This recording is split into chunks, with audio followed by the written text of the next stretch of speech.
Une fonction Soft Clip est présente ici sur l'amplificateur de sortie de l'Oberheim SEMV. Cette fonction permet d'ajouter une subtile distorsion très naturelle qui apporte de la chaleur au son. Elle recrée en fait le comportement d'un amplificateur analogique.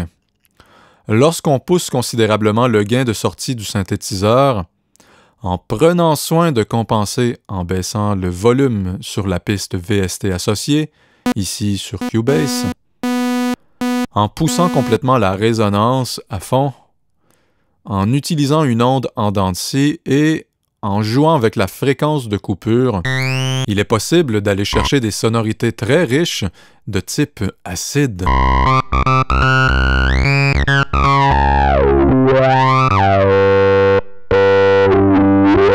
Écoutons maintenant le son sans la présence du soft clip.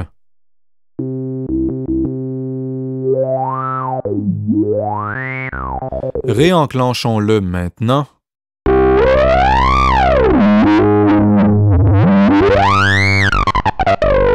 Comme on l'entend, il s'agit là d'un atout considérable pour des sonorités techno-acides et trash. Dans un souci de reproduction du caractère analogique, même le souffle du véritable Oberheim SEMV a été reproduit ici par Arturia. On peut l'entendre en augmentant le gain sur la piste VST et en éteignant les oscillateurs. Il n'y a pas à dire, c'est comme si on se retrouvait en 1974. Replaçons les volumes correctement et revenons sur un preset de départ afin d'étudier maintenant l'arpégiateur. L'arpégiateur ici permet de générer facilement des mouvements d'arpège. Le mode On permet d'entendre un arpège à partir d'un accord plaqué. Mais du moment où on enlève les doigts de sur le clavier, l'arpège arrête. Le mode Hold maintiendra l'arpège à partir du dernier accord plaqué, et ce même si les doigts n'appuient plus sur les touches.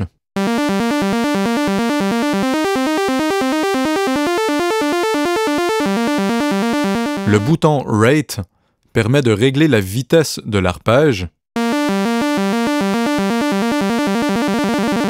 La fonction Sync synchronise la vitesse des arpèges au tempo du projet selon différents ratios rythmiques.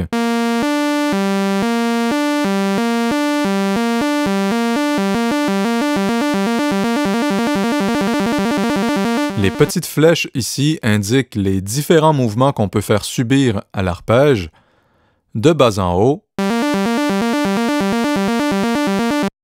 de haut en bas, en aller-retour, et finalement en mode aléatoire. Les 4 chiffres ici nous permettent d'étaler l'arpège sur plusieurs plages d'octaves, par exemple sur 2 octaves, sur 3 octaves,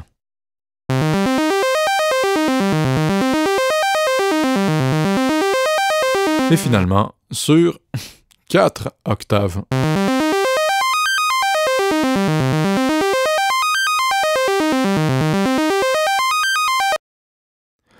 La fonction Tune, ici, permet d'accorder finement l'ensemble du synthétiseur.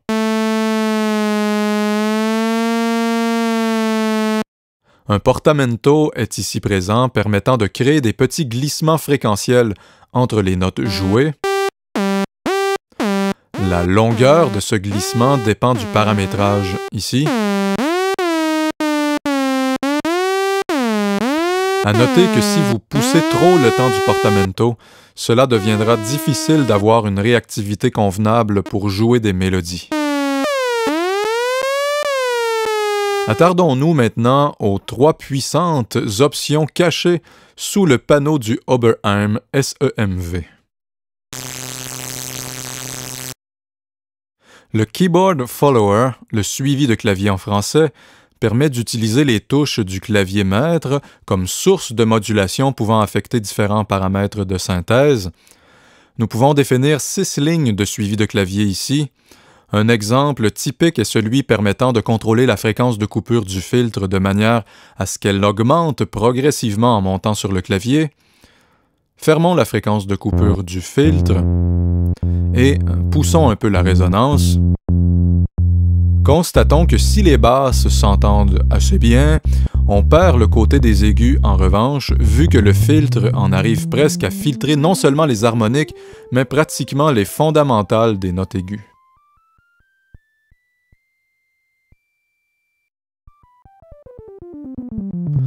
En ajoutant des points avec le clic gauche, nous pouvons définir le tracé de notre suivi de clavier et faire en sorte que plus on joue vers les touches aiguës, plus le filtre s'ouvre, permettant de mieux entendre les notes aiguës maintenant.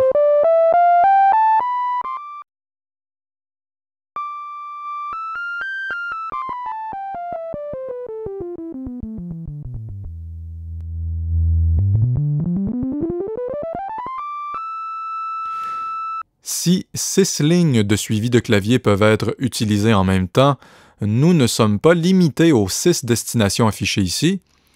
Avec un clic droit, nous pouvons avoir accès à plusieurs destinations que nous pouvons contrôler avec le suivi de clavier. Par exemple, choisissons VCA Pan, qui est le panoramique, et dessinons un tracé en ajoutant des points.